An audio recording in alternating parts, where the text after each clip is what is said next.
Hey guys, welcome back to the Mixed Opinions podcast. I'm your host, MixedByJocelin, and today we have a very special guest. So make sure you hit the subscribe button, like, all that good stuff. And a big shout out to Audio Movers for sponsoring this episode. You can hit the link below and use promo code Mixed Opinions to get yourself a free month. Shout out to those guys. Now, today's guest, man, he's got some credits. We got NAS, HITBOY, BTS, Big Sean, Nipsey Hussle, and the list goes on. We've got the amazing David, YUNGIN, Kim on the podcast. What's going on, bro? Shout out. Thank What's you for up, joining man? me. Appreciate you for having me, man. It's great Calling to be in all here. the way from LA. Yes, sir. Making me jealous, man. I wish I was out there. How's the weather? Yeah, man. I mean, that's where I met you at first, over in at NAM. Damn. Yeah, I came over and I said cool to you. I don't know if you remember. Do you remember? Yeah, for sure. Yeah, that was It cool, was man. right after my my engineers thing.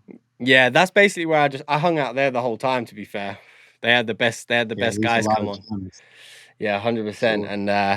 And you was talking about audio movers, and that's why I came up and shouted you, because I work quite closely with those. So I was like, yeah, that's the guy. He knows what's up.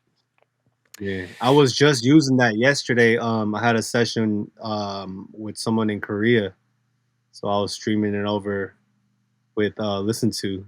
Yeah, Crazy. it's an amazing plugin. And I mean, obviously, especially after lockdown and stuff, it just helped us guys get what we need to get done. You know, Definitely. and I pretty much solely use that now. You know, when I'm doing my mixes, most of the time they don't come to the studio. We just set up a listen to session and just crack on. You know. Oh, crazy. Yeah. So for those that don't know, just love you to tell us a little bit about your story and how you sort of like came into the industry, how you got started, you know, and get to know you a little bit better. Yeah, so my story starts in 2009. I went to the Musicians Institute in Hollywood. I mean, let me take it back further, okay? I grew up playing sports, and music was kind of like my hobby, right? Okay. Growing up, I would be the guy finding all the music before they come out on Kazaa, LimeWire, Napster, all the illegal sites. So I'll be the guy passing out mixtapes. I'll be the guy making mixtapes every week with fresh new music, and it was kind of always there, right? I grew up listening to hip hop and rap primarily, a lot of R&B too, but my focus was really on sports, right? I played football, American football. Okay. And it didn't really click to me how much I loved music until I got hurt and I couldn't play no more. Right? The classic story of an athlete getting hurt, having to find a new passion. And the passion for me, luckily, it was always there. So when I enrolled into MI, fast forward a couple of years, I enrolled into MI. I was like, this is it, right? I tried the traditional college route, and I was like, college ain't it for me, man. Nah. Like, I can't stand like listening to people talk about things I have no interest in, right? So I thought I was a bad student because I had bad grades. Yeah. But it wasn't the student, it was the material, or it was what I was trying to learn, or was trying to Well, what I was just the trying to method study. in which they teach, I feel like that happens a lot with, especially with creative people, you know, like schools set up for like one type of learning. And, Facts. you know, it's like everyone learns differently. Everyone has different ways of processing information. I was the same. I'm massively dyslexic, so school was never the one for me. But yeah, please continue. Yeah, so I enrolled into the engineering program at MI, and instantly, like, straight A's, bro. I never missed a day. I literally went to school before school opened. I would be there, and it was a 24-hour facility sometimes. So, except on the weekends, but I'll go on a Monday morning and sometimes stay there until like Friday night. Sick. Yeah, I would literally I would sleep on the desks. You know, I would know the janitors that come in at night shift. And I graduated top of my class. And I felt like I was on top of the world, right? I figured everything out. Like it's gonna be the beginning of my life, and it's all gonna work out the way I wanted to. And that was not the case because I couldn't find work for like 2 years, right? I graduated in '09, and I was looking for internships, looking for my way in. How old were you at And it this point? wasn't until I was already 22 when I graduated. Okay. But by the time I landed an internship, I was 24. It was in 2011 at Chalice Recording Studio. Now I'm still here. I used to be an employee here, and now I have my own room. But it started in 2011 as an intern, right? And I interned a year for free. I did 4 years as a runner total. And in those 4 years was, sweeping floors, picking up trash, delivering food, the the typical runner stuff. And Yeah. it Pumping the was really cushions. it was a yeah, bro, just Yeah. making shit look like it's supposed to, and everything except being in the studio with these artists, right? Exactly. And Yeah. Chalice happens to be, excuse me, Chalice happens to be like one of the top studios in LA. So the clientele is crazy, Like on my first week here, I see like Rihanna and and the crazy, yeah, like Mariah Carey and shit like that. That must have been And crazy. Well, you definitely knew you were in the right place then. oh yeah, for sure. That excitement only goes so far though until it becomes like, oh man, I have no access. It's Mm. like it's like being outside of the candy store, Yeah. And I get the windows. I'm window shopping basically. Um, so those 4 years was super humbling because there's people that you meet that are supposed to be heroes that aren't your heroes. There's people that like they don't treat you um, based on the value you have for yourself. Obviously, because you got to build yourself up. You had to do a lot of like almost degrading stuff. I could never imagine myself picking up trash for 4 years. Taking out trash in the back, sweeping the fucking parking lots. And a lot of times, like I'm mopping the floor while the clients are walking in. Like, oh Yeah. man, it's not the best feeling, You but you you don't wanna those look you don't moments, wanna be the guy that they see doing that sort of thing. exactly. But eventually, I shift focus into like, hey, if I'm doing this and this is my opportunity right now, I'm gonna just be the best runner there ever was. You know what I'm saying? Yeah. Your The passion floors are drove gonna you. be shinier. Exactly. I'm gonna make the floors shinier than they ever were. I'm gonna make I'm gonna stock these fridges every single time someone takes out some. I'm gonna deliver food faster than anyone has ever done. And eventually that led me to landing the gig with HITBOY. So Okay. I was a runner. I got up to assistant engineer, eventually head engineer. But uh towards the end of my runnership, that's when HITBOY was booked as Chalice, and I got a chance to go on a Chick-fil-A run for him. Right. And that story, it's a legendary story because that's testament to whatever you're doing, do it to the best of your ability, and you will be noticed, and then you will get an opportunity to do what you truly love. You know what I'm saying? Yeah, 100. Because I did this run faster than any run I've ever done before, bro. 15 minutes flat, I was back with their food, and they was wilding, like they were shocked. They're like, damn, I didn't even know you left yet. Like, typically runners would take their time. Typically runners, they take the time when they go on food runs to smoke and Yeah, chill chill, and yeah. be outside of the studio. But I'm like, nah, this is my chance to be noticed. And HitBoy was already my favorite producer by then. I was like, all right, this is that opportunity.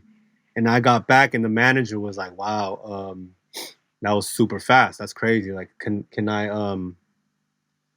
I get your number? Like, what do you do? Like, producer, engineer? And I was like, oh, I'm an engineer. And then he got my number, and he didn't call me till a year or two later, but Okay. I planted that seed. And then yeah, the opportunity came. I got to be his engineer, and then I had to make the tough decision of leaving this place where I devoted so much fucking energy and time into. And I'm working with everybody right now. I was working with Travis, Khaled, like Future, all these guys. Every day is one of them. Yeah. And I'm like, do I leave this place to go build something, or do I stay comfortable in what I've already built? You Yeah. know what I'm saying? Go And I off feel on your like own, life, start your own path. exactly. And life gives you those challenges every once in a while. And like the people that keep putting themselves in uncomfortable situations, they're the ones that eventually like, oh, I've succeeded in all of these things. So yeah, I don't know what it was, but I felt like I needed to take a leap of faith at that time in my life. And yeah, that was 5 years ago, and then the rest is history. That's crazy. What a jump though. That like it's like what you say, it's a leap of faith, really. Where you've worked hard and you've sculpted the opportunities for yourself, and then you've not been Mm-hmm. blinded to the door that was open to you, you know, and you've jumped through it head 100%. first and managed to, and it's paid off now. So it's Yeah. amazing story and super inspiring, I have to say. There was one credit I saw when doing some research on you. I don't know if you'd be interested in talking about it, but he's like um, a big artist in my life, and I've grown up listening to his music, and he's like a UK legend. I'm not sure exactly like what your role was in the project, but it's you have James Blake on your credit list. Oh yeah. I'd love to know That's a the story behind that, or what your involvement was. the color and anything. Yeah. That was the song. Yeah. So it's crazy. I wasn't even like an official engineer at Childish yet. I was a assistant engineer, but he needed someone in the room because he didn't know the room. He was booked to Studio A in Chalice, and he was working on his album. He wanted to mic up the grand piano, so he hooked that up, or I hooked him up, mic'd it up nice. Um, and he asked me if I knew how to cut. I was like, yeah, of course. Boom. I jumped on Pro Tools, and I cut him singing live on the piano, and then did like a little rough mix. And he was like, man, I think this is it. I don't Sick. think we need to do anything else. Yeah, this is it. Like, and that song ended up coming out, and he gave me mix credit as an engineer, and that was like one of my favorite first recording and mix credits. And That's he amazing. was a pleasure. He was a pleasure to work with, man. He's a legendary voice, and his creativity is just man. Like I learned so much in that session. Yeah. Well, Just like what you can do with one man's voice. from my perspective, and like my influences, like his creativity is like almost unmatched. You know what I mean? Like he's Hmm. such an inspiration for me, like growing up, and yeah, it's like when I saw you had like a credit on his thing, I was like, that's crazy, because to me, like his mixes and the mixes that he like clears and comes out, they always of just like the highest standard. You know what I mean? And everything Yeah. just sounds so crisp and clear, but at the same time, like from a unique perspective, like there always seems to be decisions that are made that kind of are brave. Just see what I'm saying? And that just shows, you've done like what most people would be deeming as like a rough mix in the studio, but you've done it at such a high quality that it's like cleared through to the album. Do you know what I mean? That's amazing. Yeah. So cool. That was nuts. It was that was like one of my first validating moments. Yeah. I was like, That hey, you got that you got you're ears. kind of good at what you do. Yeah, Yeah. you got some ears. And I mean, James Blake's a crazy guy to get that from. Do you know what I mean? That's sick. That's amazing. So talking on your mixing process, like I'd love to know, like, sort of like, don't obviously you don't need to go into an insane amount of detail, but like, what is your process when starting a mix? Are you kind of like in the box? Are you using outboard gear sort of things? I'm pretty much 100% in the box now. In the past I've dabbled with summers and outboard gear, but it's just the convenience, man. Yeah, convenience. 100%.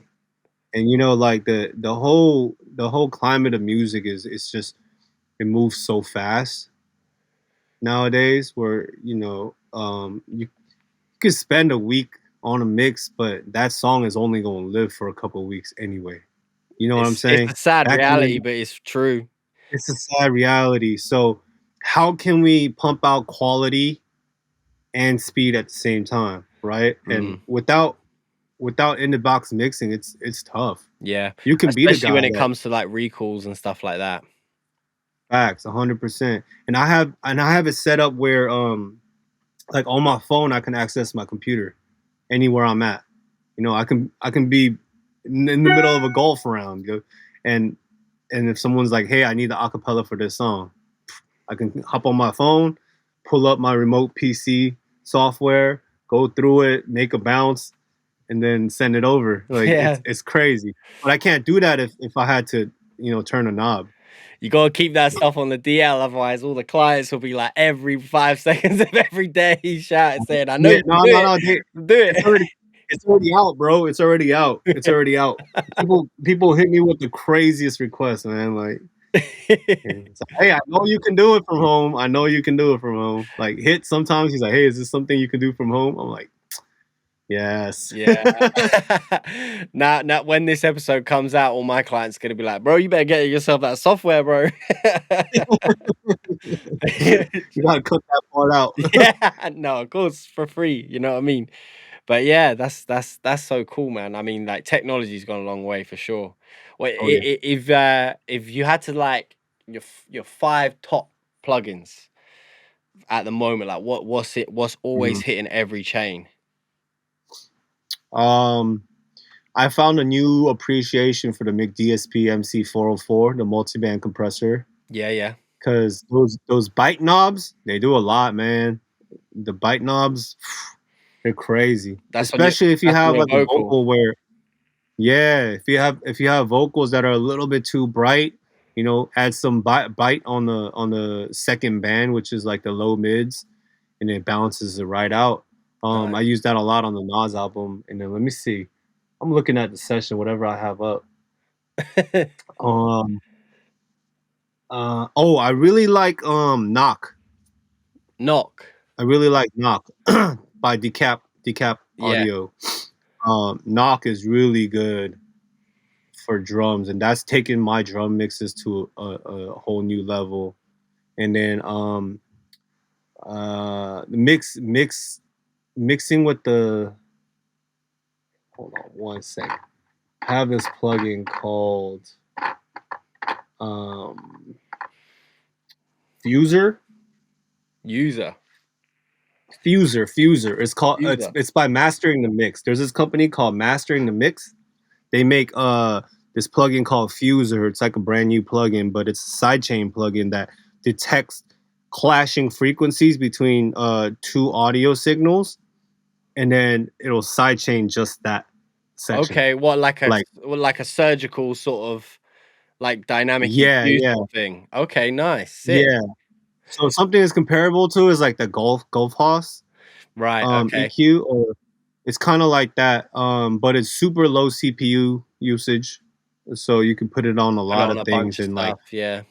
yeah, that 1 dB of like clearance on certain frequencies, it does a lot, especially if you have it on like multiple instances. It's like it's really cool. So when you I'm got, like, really into a sidechaining. heavy mid-range instrument sort of clashing with the vocal or Mhm. something like that, you can sort of help tuck it in. Yeah, yeah, Nice, I like facts. that. I'm definitely gonna And then check that and one then your out, actually, you put me on. kick with your bass, obviously. Yeah, yeah, yeah. Um, and then let me see, how many is that? 3 or 4? That was 3. 3. Okay. Ozone 11. Ozone 11 has this clarity module. It's crazy. I can't really explain what it does, but you turn that knob up, or you turn that the slider up, and it just makes your mix a little bit clearer. And it like What it part of does. Ozone 11's that on? The, maximizer? No, like the module where you can add all of Oh, the. yeah, yeah, yeah. Yeah, yeah. So I think it has a standalone, the clarity. Okay. but I use it in conjunction with like the dynamic EQ and Nice. um and the Ozone 11 now has a transient mode for all of their EQs and compressors. So you can just EQ the transients or you Really? can just compress the transients. Yeah, bro, it's crazy. Wow, I have to So check they that have one like out. I think I'm mid-side. still on Ozone Yeah. 10, so I might need to have a little update. Man, I'll hook you up. I'll link you with the guy. Oh, that'd be amazing. Yeah. No, But yeah. I have to. I think I think I'm just on the Ozone 10 because even that I was using the maximizer and I'm was using the fab filter L limiter. Me too. Um, Uh-huh. and then I was like, oh, the soft clipper on this is kind of nice, you know. I was sort of like riding it a little bit, and I was like, whoa, they've made because I didn't use any of the isotope stuff for ages, apart from the RX stuff. And then I checked that out. I think Devon from Mhm. Help Me Devon. He Yeah, was yeah. like, you should try it, try the maximizer, and I was like, yeah, yeah. Do you know what? Actually, it's all right. So it's slowly seeping back into my workflow a little bit. Man, Isotope is one of those companies that really care. Like every single time their updates come out, they really do damage. Like Yeah, for it's sure. not the same fluff every year. And Yeah, I'm not huge on like the model of like every year you have to get the new one, yeah, but they put out quality stuff, bro. yeah. And they're on the forefront of like using AI to help us, you know? Yeah, of course. Yeah. I mean, I've tried tested the AI stuff on their like module thing. I don't know, Mhm. on Ozone 10 at least it was a little bit like I had to do a lot of movement to like get it where I wanted it. Yeah, it's not quite there yet. But you could definitely see that they do seem to be using it really, really well, and it's like going in that Yeah, direction. And for like avid artists that are like low budget, they don't have the price to for be sure. getting engineers in and stuff like that. It's like an invaluable help. Do you know what I mean? Like to be able No to doubt, no slap doubt. that on, get a rough mix going, and like send it out to people. Do you know what I mean? So Yeah. You know, like EDM producers love Ozone. mm, They love Ozone yeah, because well, they that's don't a lot of EDM producers mix their own stuff, yeah, of you course, know? yeah. Yeah, yeah. I Um, was talking about that with my brother yesterday in the car. Had a long drive. We had like a 5.5 hour drive home, mhm. he's big into dance, and he was saying, "Oh, do you do a lot of dance stuff?" And I was like, "To be fair, no, because most of them are like they're so clued in with it anyway. They mix most of their own stuff. Do you know what I mean? Most of the time, Yeah, I'll just get sent a top line vocal and then send it back to them to glue it in. Do you know what I mean? And then that's pretty much as far facts, as it facts, goes. facts. You got one more Yeah, I'm plugin though. super let me see. One more plugin. Let's go with I'm trying not to give you Pro Q3 and you know Yeah, I hear you, but they're the the standards, man. Like regular. that, you know what I mean? They're the Okay, workhorses. I got it. The EMT 250 for Okay, reverb. I've been in love with the EMT 250. nice. Okay, got not on the old Valhalla or anything like that. I like the Valhalla, but these days I'm using the EMT 250 a lot, and then the Lexicon 480. Yeah, Lexicon standard, man. I like Yeah, layering it with the Valhalla Lexicon, put on a plate on one, room on another, sort of get a nice blend going or that's something. the That's Valhalla sick. is just like industry standard now. People love the sound of it, and they're so used to it that if you don't use it, it's like, hey, something's off. Yeah, So like you have to there's a have it in there. space missing. Yeah, 100%. I do like a one-to-one mentorship course, and there's like that is Uh-huh. like top of the list and like plugins that you guys have to get to like get your Uh, you know, to start like shipping out your mixes. You know what I mean? It's just yeah, Valhalla. I Just think that's it's, so dope. I think that's so dope that you do that, the one-on-one I appreciate that. mentorships. Yeah, Yeah, I that's enjoy something it, that man. I like. That's something that I want to do, bro. But I don't trust myself to with the consistency. Like I'm not committed to it. You know what I'm Yeah, saying? maybe do like you know, like a quarterly group lesson. You know, people can just Mm. like cop a ticket, jump on, and you do like a day of like, this is Oh, how I that'd be break down my cool. mix. Do you know what I mean? Start with something Yeah. like that, or you know, Maybe I that's got a something you few can help friends. me set up. 100%, man. I'd love to. 100%, 100%. That'd But be you know, for me personally, it's like, you know, mixing all day, every day. I love it. It's my passion, but I also have always loved sort of like giving back and teaching and Mhm. stuff like that, because it was something that, you know, was quite sparse in my own journey, and it wasn't until I Yeah, me met too. my mentor and stuff that things started to click for me. So my idea is like my mantra is to try and like be that person for other people as well. That's the whole reason Yeah. why I do these podcasts as well, just purely just to like try and give a little bit of source back to everyone. Do you know what I mean? And help build the community and just know secrets, break down all the walls, and let everyone get into it and do what they want to do. You know. So Yeah. I did this little segment, segment with this dude Ivan. He does a segment called Secret Sauce. oh, okay, And then I've heard of that. yesterday, Yeah. he, yeah, he tapped in yesterday, and we were just talking about like what are you using these days, and the plugins and methods and techniques and stuff. And I'm like, man, I really love to share this shit, because the more I share, the more I have to evolve, right? Mm, And the more I 100. share, the more inclined other people are to share to other people. Of course, that's yeah, Yeah. exactly that, man. And for me as well, it's like I feel like it keeps me on my toes as well, you know, because I'm constantly 100. having to remind myself of the processes and stuff, and that, you know, where things need to go and how things are going, and keeping myself like at the forefront of the technology bends and stuff like that, because I want to be the person that's teaching that. Like my next goal is For sure. is to start helping people get into like the Dolby Atmos side of things, and trying to break down the walls of like, because right now a lot of people are just like, oh, it just seems too complicated, it seems crazy, I don't understand it, I can't even Mhm. listen to it at home. Like I'm trying to find out ways of working with people to sort of break down those walls and make it a much more like accessible um sort of like bank of information for people to use. Because if you go on YouTube now, it's kind of crazy. Like if you don't have like a serious knowledge of like the DAWs Yeah. and like how's everything set up, it does seem like a bit of black magic. Do you know what I mean? It's kind of crazy. So Bro, it took me a while to understand it too. I yeah, was like, how are people gonna listen to this? And what is the yeah. point of this? And why is everyone adopting it? But I get it now. Well, it's I think we're in a unique position um Uh-huh. where y- you know, technology has become so accessible on like all fields, like not just music, and it's so quickly turned into a consumable thing that like Mhm. it's almost like forced upon us, when before it would be very very slow, and you know it would be like years and years and years till anything was like at all sort of like tangible. But now it's like, you know, Yeah. 2 years the technology's developed, done, and you know you got guys you know, in their small studios adopting it and releasing music like it. Do you know what I mean? And it's gonna it's, you know, that side of things is only gonna elevate and keep getting faster. So as engineers, and Do just you like what we're ever doing here. Go do you ever feel like left behind, or like, oh shit, I'm lagging behind? There's so much tech coming out. I feel like that with plugins sometimes. I'm like, damn, when did what is all this? on.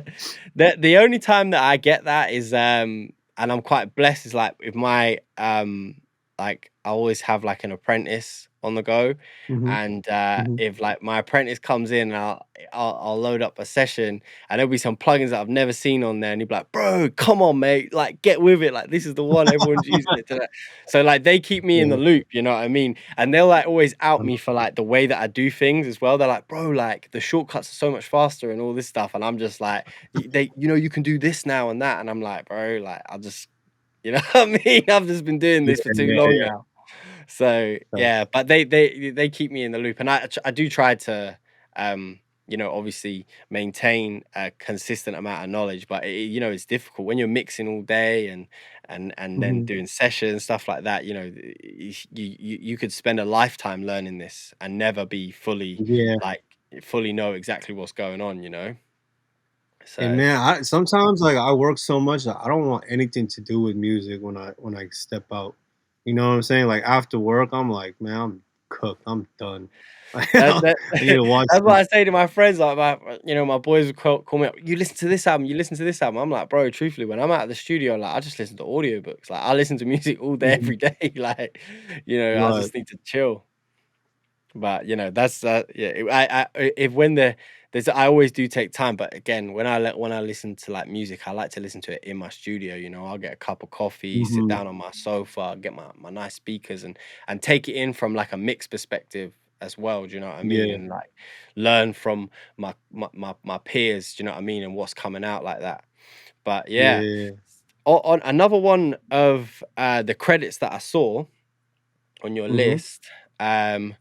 Was I think, and again, you know, I'd love to know what the involvement was and like how it came about, but it is my top record, I would say, that of all time, and that's to Really. Pimp a Butterfly. Oh, yeah. And what was the story behind that? Ooh, to Pimp a Butterfly, that was another session that kind of like that was that I was blessed with. That was kind of bestowed upon me before, like and it was at a time where I was getting frustrated at my growth or my lack of growth in my career, and then I noticed or I got the call, um, and it was Terrace Martin and Soundwave. It didn't say Kendrick Lamar on the thing, so I was like, okay, I like Terrace Martin. He's an amazing musician. Yeah, dope. And we got in the studio, and it was a week-long session. Okay, first day he pulls up some of the Kendrick stuff, and I'm like, oh shit, I'm in a Kendrick session. You know, this is for a Kendrick album. You know, and then uh he had Terrace Martin, Kamasi Washington. He was kind of like scoring stuff, and Yeah, they I had love a whole his some of his like solo projects with the sax and stuff. It's just unbelievable. crazy, Yeah, it's crazy. crazy. They brought in a one day they had like a whole orchestra come in, and we got to mic up and use all the mics in the locker. Shit. Um, next day he had a whole uh, horn section come in, right? And we're like, damn, what's going on? Like, and we're recording on every song and then arranging stuff and taking things. And we weren't using most of it, but he just wanted to add like all these jazz elements to it. And Soundwave produced like most of the project, and then Terrace was co-producer and stuff. And so it was a whole week of just fucking like real music, bro. Yeah. Like real recording engineering, and not just one vocal, and real spreading out across the SSL and using Neves and just going crazy and being creative and getting sounds. Um, And pushing you as an engineer as well, you know. exactly. Exercising those buttons that haven't been pushed in a long time, and it's like, what That's one of the he'll be reasons like, why hey, I what love mic the do you project use? so much. Because Yeah. you know, it's like when I was listening to it, you know, I've always come from I love jazz and I've always loved experimental music. That's why my passion for like James Blake and Flying Lotus and all these Mhm. people come from. And then when that project came out, I was like, oh my God, like finally like something in the mainstream Mhm. from rap and hip hop that's like really pushing the boundaries and almost pointing a finger at everyone and saying, Yeah. this is what can be done, you know. Yeah. But that's so cool that you were a part of that, like, and just to It get was to wild, man. mic up that. I would have loved to have had a rummage through the sample bin after those sessions, get some crazy sounds from there. It was super. Security was like top notch though. It was like after every session, put it in this drive, password protected. They take the drive, and so there was no opportunity No, of course to not, but, just saying, have any of these samples. You yeah, know, it was in an crazy. alternate reality. Dude, the last day they had all the top jazz musicians, and they just were jamming out in the booth and for an hour straight, right? Recording for hours. Like one take would take an hour, and they'll just jam out, vibe out with each other, and that's what ended up being the backdrop for like the Tupac interview in the Yes. outro of the album. Yeah. That's just Amazing. the one takers, you know? Yeah. And yeah, it was insane. It was insane. I have You video can of that feel that somewhere. from the project though, just the jamminess of it. Do you know what I mean? Yeah. And just it's all about the vibe and stuff like that, and just really like experimental stuff. Such a cool project, man. And I mean, like, yes, when I saw it again on your credit list, I was like, oh, yeah, amazing. This guy's had a crazy story. That was one of my proudest, for sure. Yeah, 100%, Proudest. 100%. So now, obviously, with all of these projects that you've done and you've worked on, and all of the amazing stuff that you've done with HitBoy and NAS and stuff like that, countless plaques and Grammys and all sorts of things. Mhm. Um, when it comes to sort of like picking projects now, when people send you records, what's your Mhm. process on choosing whether or not you're going to work on the record, or like, sort of like the balance between working with artists? Um, well, it's either gonna pay my bills, you know, or it's gonna feed my passion, right? And Yeah, like that's the hardest thing to balance in an engineer's life, I feel, or even any musician's life, because you still got to pay the bills. Um, so there's things that I'm gonna come into work and feel like, oh, I'm at a job, I'm but working then for there's you. also an opportunity for me after doing that. Like I'm gonna do this passion project. Like right now, I'm doing a producer album. I'm making a producer album in Korea. Oh, sick. So I have like all the top artists in Korea, uh, and I've already had 12 songs recorded on my last trip, and I'm going back out there next week to finish Yeah, the rest that's where you were. of the That's obviously project. what you were doing when I first reached out to you, right? Because you were going out there when I spoke to you. Yeah, Hmm. amazing. So I got that cooking, and it's like I think it's a piece of me that I've always wanted to explore, like the producer side, but never had the opportunity to. And it's cool. It's just it happens so naturally. I never forced making beats and sending them to people, and that led me to, hey, I'm DMing all these top artists in Korea, and every single one of them is down, and I made all the beats for them, like personally. Sick. Get over there. I told them to pull up to the studio. Everyone pulled up. We recorded 12 songs in 10 days. And then now we have like this project. I'm going back to finish it. Probably like the last 2, 3 songs, but Have you it's documented like that? it's slated.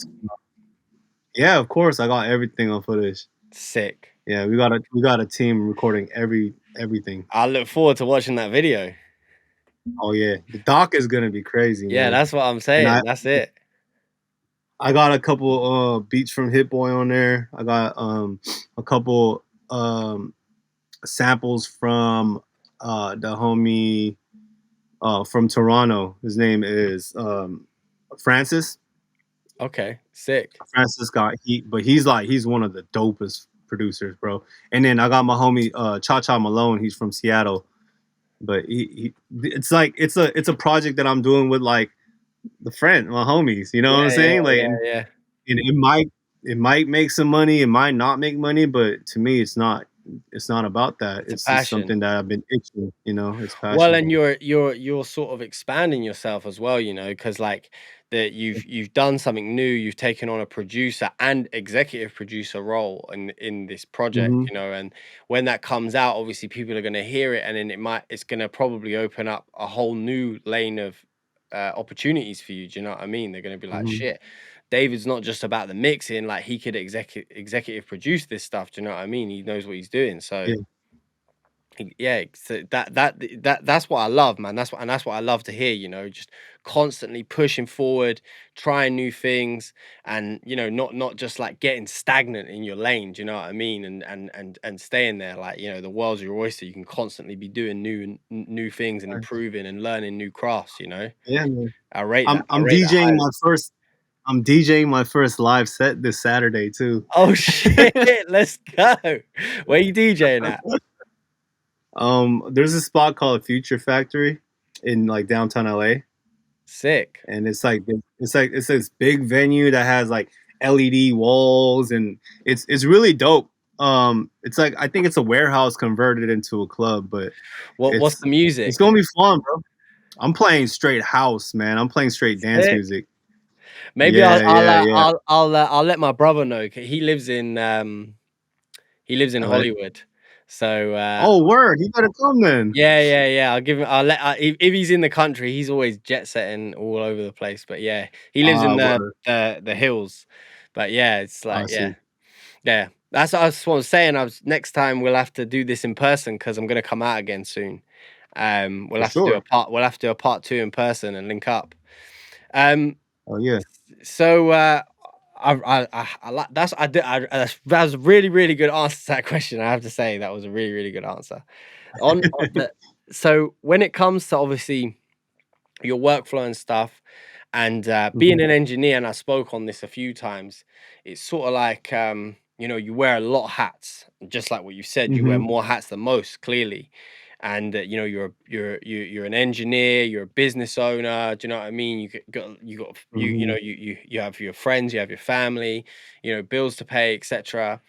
Outside of obviously your work and stuff, like what do you do when it comes to like managing your stress and like sort of like coping? I think I know the answer that you're gonna say, but like what's sort of like your process to like take you out of it and recenter yourself? Is it golf? Yeah. Yeah. I love I love to play golf because like it resets, you know, my mental. It lets me be outside. Like I'm a really I love being outside. I just don't get to be outside much, you know? Mm, And sometimes I get so stressed from just being in a small ass room all day. no No matter windows. how much I appreciate what I'm doing and I'm grateful for what I'm doing, you still have your limit as a human being and how much you can handle. And like I think going out to golf and spending time with my wife and doing like regular things. I have a lot of hobbies, bro. I love doing a lot of stuff. So like I just feel like 24 hours is not enough time in a day. Like Yeah. I haven't looked at the clock and said, "Oh my god, it's still this time" in a long, long time. Because you It's love what you always do. shit. It's already blah blah. Yeah, I've yeah. never been like, "Oh my god, it's only 2 o'clock." You know, it's been a 100%. long, long time since then, and sometimes I miss that. You know, Mm. sometimes I miss it.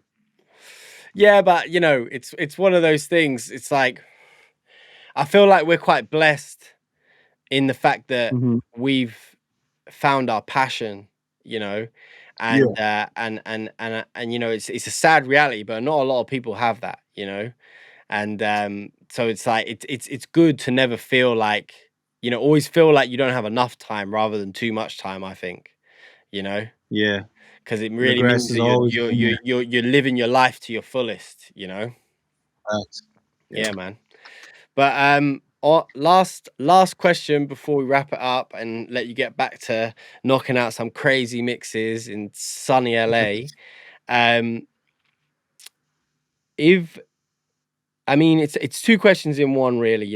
A bit of advice to the people the young guys coming up into it, and like at the same time, like if you was to be able to talk to your younger self now with Hmm. what you know now, what advice would you give him? To in terms of like building the career and I would making a tell, name for yourself in the industry. man, I would tell myself, I would tell my younger self that he is exactly where he needs to be, and everybody has their own path designed for them. Don't get lost in the sauce. Don't try to chase someone else's dream and then end up regretting it. Because a lot of people, they act based upon what they think they're supposed to be doing, which is based upon social media and whatever. And then they get to the destination, and they're just like, "Oh, I'm not happy." So what's the point of doing something that other people designate? You know what I'm saying? So I would say for the younger generation, whoever's listening to this and needs some life advice, it's like just keep doing you. You know what I mean? Like put effort into being you and put effort into doing the things that you love, and then accept where you are and accept that that's part of where you're supposed to be. You know what I'm saying? And this Yeah. doesn't go to the people that aren't working hard. You know, if you're as long as you're working hard, as long as you're maxing out your day and doing what you're supposed to do that day, like you are supposed to be exactly where you are. You Yeah, I know, love that. and if you're not, and if you're really not, then you better get your hustle up, bro. For Like, real. For yeah, real. I love that, man. Brilliant. Well, thank you so much, man. I really appreciate that. And as I said, the next time I'm in LA, definitely have to link up. And then if you find yourself in London, make sure you give me a call, man. I'll make yeah, sure you're well looked after. for sure. Yeah. I think that's a long awaited trip for me. Like I've been wanting to go out to London for a You long never time. I been? haven't been there since I've been there in '08, Oh, okay. but it's been a long time. Well, you let me know, man. We'll make sure shit's, we got some stuff locked in. You know what I mean? 100%. But yeah, Hell yeah. thank you so much for coming on. You guys have been listening to the Mixed Opinions podcast. Make sure you like and subscribe, and I'll catch you in the next one. Safe.